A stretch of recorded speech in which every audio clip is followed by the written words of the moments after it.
This week's episode of The Random Show is brought to you by Sonos. Go to sonos.com/random. Hey everybody, welcome to The Random Show, episode number 12. I'm Kevin Rose. I'm Tim Ferriss. And we are back together finally after months and months. Maybe reunited. 2 months. Long at last, yes. So what's new? What's new? Well, I just came back from New York. I was with my family for my birthday in July. Happy birthday. Thank you. What day was that? Finally 21. No, what? You're not what day was your birthday? July 37th. I've had my identity stolen twice, so I keep it quiet. Are you serious? Yeah. Dude. Now, here's the funny part. People think that by traveling overseas, you increase the likelihood of having your identity stolen.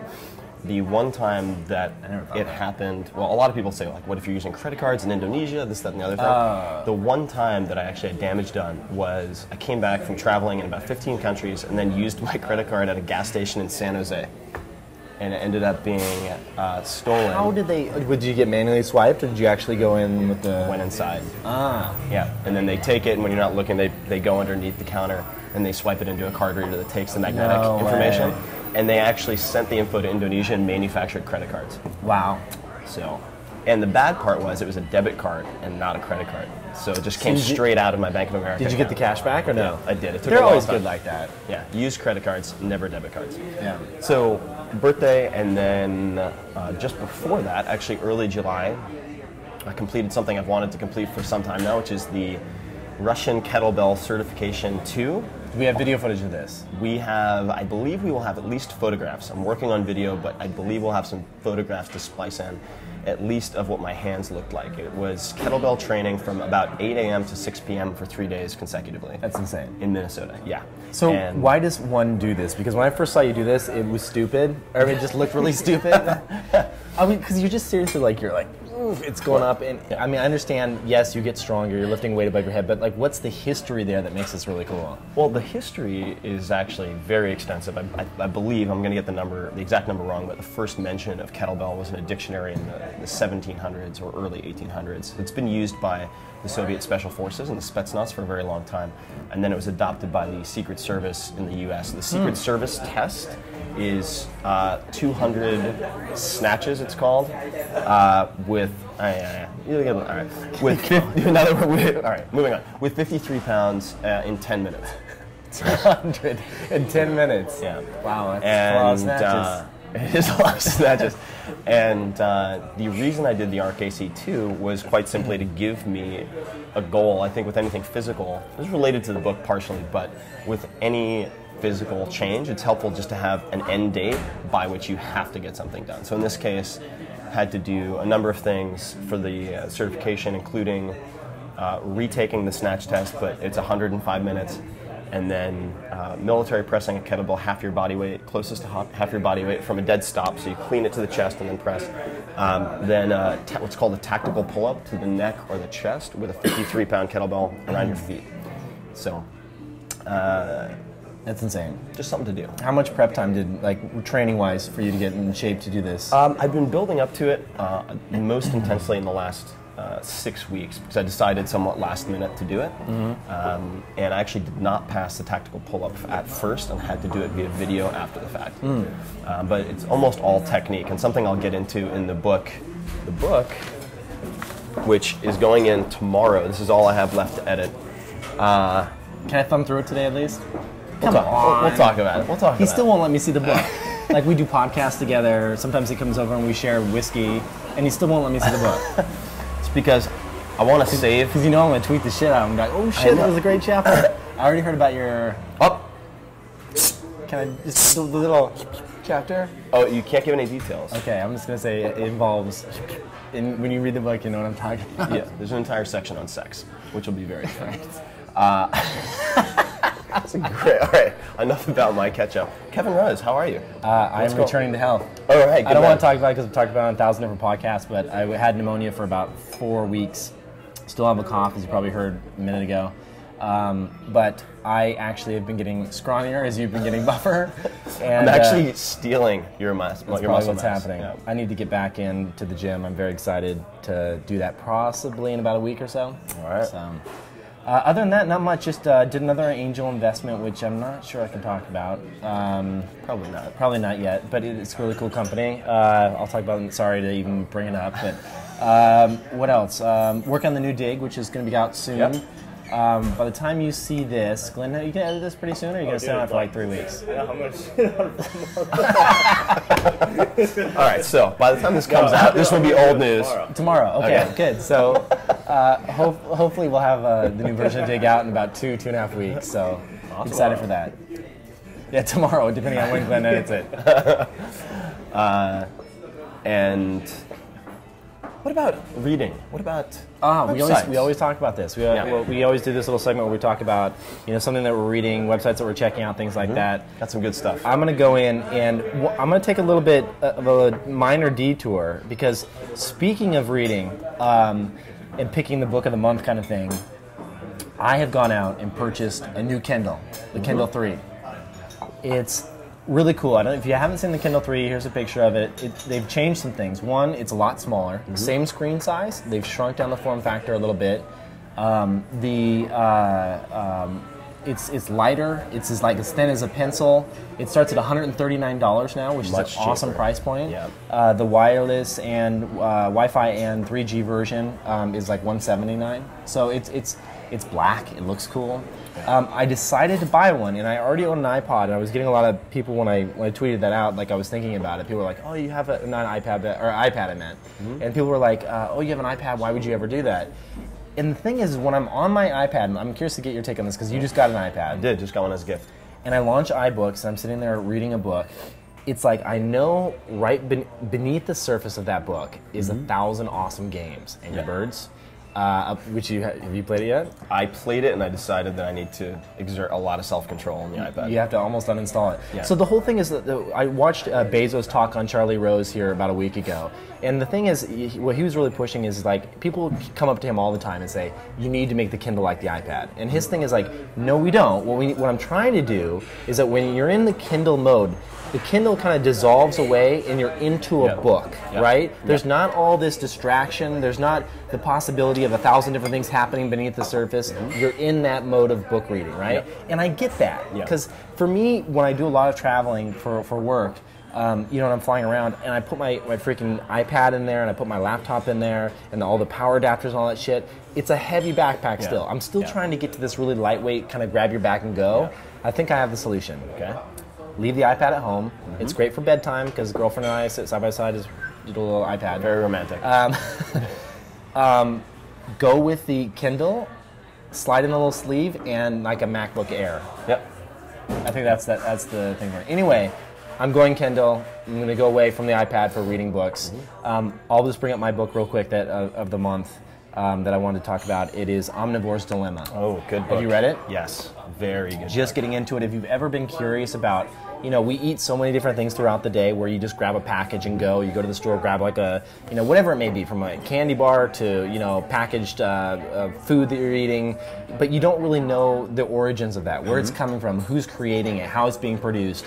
This does a deep dive on that and really talks about, how we got to where we are today when it comes to the manufacturing of corn. It's just great. I'm about halfway through it, and I got to say, it's really starting to change the way I think about eating food. It's a fantastic book. Yeah, Michael Pollan does a really good job with it. It has probably 50 too many pages on corn, but besides that, outstanding book. So my book of the month is this book right here. Oh, dude, I just got this. Okay, probably for the same reason. Yeah, I did. Okay, so this is Primo Levi, If This Is Man and the Truce. This is actually 2 books, but it makes sense to pair them together. Primo Levi, brilliant Italian writer, Holocaust survivor. This is about the Holocaust and then getting back to his homeland after the Holocaust. Sounds very depressing. It's not at all. And this book was introduced to me, recommended to me by David Blaine, the endurance artist and magician. It is an amazing book. Very, very, He said it very was impressive. his most. You asked him which book has kind of moved you more than any other, Yeah. and this is the one that he pointed to. This was it. Yeah. And so he told me that because I'd met David Blaine a few weeks ago, and I was like, hell yeah, I'm gonna pick it up too. Yeah, it's a very good book, and it's a deep study of human nature, both the good, the bad, and the ugly. if you can even imagine there would be good within a concentration camp, but he does talk about that, and it's a fantastic read. So highly recommend it. I do believe, someone can probably correct me, that Primo Levi, he was a chemist, also formulated the periodic table of elements. Just a brilliant, brilliant polymath. So this is, if this is Man the Truth, highly recommend it. Yeah, I bought the actual physical book because they don't have it in Kindle format or anything, but Amazon carries it. Yep. Cool. What about websites? Anything you've been checking out? Yeah, there are a few. I'll give one because it has a lot on it, and that is a website called notcot.com. NOTCOT.com. These guys sent me an email. It's a design blog, and it has entertainment, it has food, it has wearable, it has decor. Maybe they didn't. And it's just a fantastic way to browse extremely cool new design. NOTCOT.com? NOTCOT.com. All right, I'm going to check it out. Introduced to me by a friend named Liz. Thank you, Liz. And I've been fascinated by packaging and design for a very long time. I think it's the Die Line is another that has incredible packaging, which I find fascinating. So I would say NotCot is also a lot of fun for browsing, trying to come up with new ideas, perhaps you can apply to your own products or services. Even website design, very cool. Sweet. The one I want to talk about is actually a site that was created by a couple ex-Dig engineers that they just launched here about a week ago. And basically, it was what it does is it goes in and it looks at all the tweets going out through the Twitter fire hose, and they take in all the tweets and they look for any tweets that reference movies in any way. Okay. So if someone's talking about Inception, someone's talking about great Up movie. or whatever it may Side be. note. Oh, Inception's amazing. You saw it finally, Glenn. Yeah. As a It's lucid really good. dreaming fanatic, that is Yeah, I want to go back and see it again. That is a real fun ride. Anyway, So basically what it does is it goes out and looks for all these tweets, and then it collects any ones that pertain to movies. And then they use machine learning, and they go and try to extract the sentiment out of the tweet. So is it a positive tweet about this movie? Is it a negative? Is it I hated this movie? Whatever it may be. And then they group all these tweets together, and they can kind of pull up the best movies and say, this is what the current community is feeling about this movie. And then they do it with your friends. So it's called Flick.com with two F's, so F-F-L-I-C-K, Flick.com. one more time. F? Flick. L. So just Flick I with know. two F's. Two F's. Okay. And so- F-F-L-I-C-K. Right. Okay, I got it. So you can go and check out my profile at flick.com/Kevin Rose. So you could see your profile right now, / your Twitter username. It's already there. Oh. So basically what they do is they go out and they say, okay, we look at anything that I've So when you say tweeted. friends, it would And take any of my my Twitter graph. followers. No, who you're following. Oh, who I'm following. Anybody that you're following, Okay, any I real see. friends that you're following. And then also show you the movies that That's they're cool. liking. So if people want to see what do Kevin Rose and his friends like or dislike, Right, or it's if out you, this week. or if you're curious about just what your friends are talking about, you can be like, oh, 7 of my friends have talked about this movie, I might want to go check it out. Okay. Actually, that was really useful for a hot tub time machine for me, because I never checked that out, but I saw my friends' tweets, and I'm like, whoa, like 10 of my friends have tweeted about this, and then I went and watched the movie. Freaking hilarious, one of the best It's movies funny. ever. Yeah, I have not Dude, seen it yet. it's amazing. But anyway, really cool idea. I just think I'm always fascinated by the amount of data and the things that you can get out of that data when it comes to like the millions of tweets flying through the web. So it's Very cool to see that stuff working. Related recommendation for those of you who think, as I do, that Casino Royale is the best James Bond movie made I agree. in the last decade, at least. The movie that really cinched the role for Daniel Craig is Layer Cake. Yep, I have it. Which is a fun watch. Done by the same, I believe it's producers who did Snatch, again, and Lock, Stock, and Two Smoking Barrels. Yeah. Very, very fun to watch. If you haven't seen Snatch, go freaking pick it up. It's like the theme of the show today. No, it's great. Though. Dude, Snatch is amazing. You've seen it, right? I have. Yeah, Brad Pitt. Good stuff. Yes. Anyway, I think that's about it as far as all the sites I have to talk Yep. about this time. All right. Yep. What else? What else do we want to talk about? Glenn? The Delivering Happiness book. Oh, so Glenn's going on tour with Tony Hsieh, the CEO of Zappos, and they're Tony, going to go. good man. They're going to go travel around in his bus. He's going to shoot and edit all these videos, and they're going to like build case studies and all kinds of stuff around his visits. They've done an incredible job with not only the book, I mean, as we talked about. It's out now. We talked about it a few times ago, but a few Delivering episodes Happiness ago, is out now. but also just with the launch itself, hit #1 on the New York Times business list.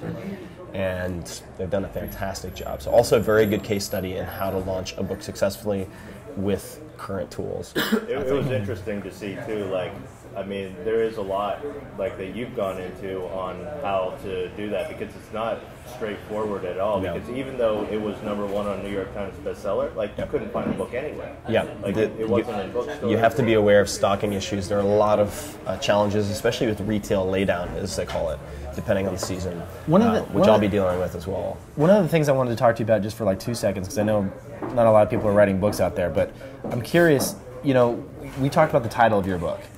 Yes. And what would you say the title was? So the title was, there was a very long title that I announced in a blog post. I think it said the next book, or the wait is finally over, or something really sensationalistic like that. But the title that I put up, which was, I guess, From Strong Men to Rapid Fat Loss, or something like that, was, we talked about this just before, a red herring. So it's not the real title. And the reason that I'm curious as to why you did this. Yeah, You got to tell me. so the reason that I put that up is I've noticed with the 4-Hour Workweek, I've seen with other brands that have announced their names prior to launch, that what happens immediately is you have squatters and people who will reserve Twitter handles, domains, etc., even similar domains, Twitter handles, etc., in an effort to, whether it's extort, cause confusion, sell their own product, make it appear like you're endorsing something you're not. So I used a red herring title. So I will be announcing the real title shortly, but that was a complete diversion. That's hilarious. To let the and did it happen? Did you see people like going and squatting and? Yeah. Dude, that's Yeah. insane. So just a little parry to people who've hopefully spent a lot of time, wasted time, trying to do something. That's insane, like man. What a shitty thing to have to do, just like defend yourself against that kind of crap. Oh, well, I mean, you've seen, I we're not know. going to get into it, I but know. the Facebook ads and the... Oh, we've both been in Facebook ads that we never endorsed. Like one time I was on Facebook, I swear to God, and this is the weirdest feeling, people, like if you ever run into this, like I'm like, da-da-da, using Facebook, and there's a picture of myself, like being like, I should use this product. And it's like somebody else's product. I'm like, what the fuck? And they just happened to you last week. just happened to me like 3 or 4 different ads, none of which are mine. I saw it. You know, Daria saw it. She I was like, know. Kevin, check this out. Tim Tim's on the freaking ad. Oh, And I was jeez. laughing so hard. So we should mention, be remiss not to mention, the gracious sponsorship Oh, yes. of our friends at Sonos, Oh. who Go ahead. have made this episode possible, as well as the last episode. Sonos, as some of you may know, is a home sound system that allows you to stream, whether it's Pandora, Rhapsody, any number of things. You can find any possible song you can fathom, and whether you want the entire album, the best hits, the most popular played, it's permanent installation in my home. So I've written at least 3/4 of my book by streaming the same handful of albums. Seven Dust's latest album, Breaking Benjamin. I know some of you dislike Breaking Benjamin. I think they're fantastic. Nonpoint. I listen to really loud music when I write, but you can actually get the most played tracks from those albums and then replay them, which is something that Matt Mullenweg actually recommended. So lead developer, usually called the lead developer of WordPress. He's the, I think, president he's president of Automatic, recommended using one track and putting it on repeat when you have to do a lot of coding, in his case, in my case, writing, and it works really well. So I got to tell you 2 new things about Sonos. We've talked about them before. They're awesome. We have zones throughout our house. It's amazing. That said, I discovered one really cool new thing I love about Sonos. All right. So this is kind of a long roundabout story, but my AT&T cell phone coverage sucks in my house. Okay? Really? No. I can't get. I have like one bar in the very corner. I have to stand next to the window like this to like make a phone call. Yeah. So I was like, okay, I'm gonna get one of those microsites. Have you heard of the microsites? So they're from freaking AT&T. You buy them, and it's basically a little tiny cell site that you can put in your house, and it gives you full bars in your house. That sounds good for your cancerous growth. Right. I kept it away from where I'm sleeping, right? So what I did is I was like, okay, I want to put this in the kitchen because that's where I have really shitty reception. Okay, got But it. I needed internet in the kitchen because it's not wireless. You have to plug it into something. So I'm like, okay, how am I going to do this? I need to get a Wi-Fi extender to extend in my kitchen. Then Right. I remembered I have Sonos. And this is not even fucking like an ad. Like, I seriously, this is the truth, really happened. And I was like, okay, Sonos has those ports on the back. Yeah. I'm like, are those actually extending the wireless out to internet? And I'm like, is that a hub? And so I searched online, or like I was saying, is that the link other Sonoses? What is that for? Yeah. Turns out those are hubs in the back there. I plug that in. Now that little thing has internet. So that mesh network that Sonos creates is really also extending your internet for you. That's cool. It's They should really actually cool. promote that. I know, they should. I don't think anybody has a real reason to use them, but dude, it's amazing. So now you have hardwired internet in any room that you have Sonos. It's crazy. Anyway, it worked out awesome, and I didn't have to buy an extender. All right, very simple, and that's something that I should have used since I'm uploading enormous files, art logs and so forth for the book. About 100 illustrations and graphics and photos and things. Well, it would still go over wireless, though, so it would still be a little bit slower. Yeah, but it'd be better than, if you're hard jacked in, I guess I would have to actually do it in the living room. In any case, pretty cool. It is cool. So thank you, Sonos, for that. And their iPad app is coming out soon. I've seen screenshots. It looks awesome. So I'm excited for that because I control the Sonos from my phone and also their controller. But now to have it on the iPad where I can just be like, boom, boom, artist, it'll be cool. Awesome. Anything else to cover? That's it. All right. Well, until There is. Yes. iFly. iFly. Oh, good We were gonna call. talk about that at one Yes. Oh, we never talked about it. Okay, so we have some pics, I'm assuming. Video. All right, so we'll give a brief intro and then we can just cut straight to that. Let's let that just roll out the end of the episode. Okay, you know what, we won't even necessarily give you an explanation, but the location is in Oakland. It's called iFly, the letter F-L-Y, and we'll let you guys see exactly how we enjoyed it. It's pretty awesome. See you guys. Cool.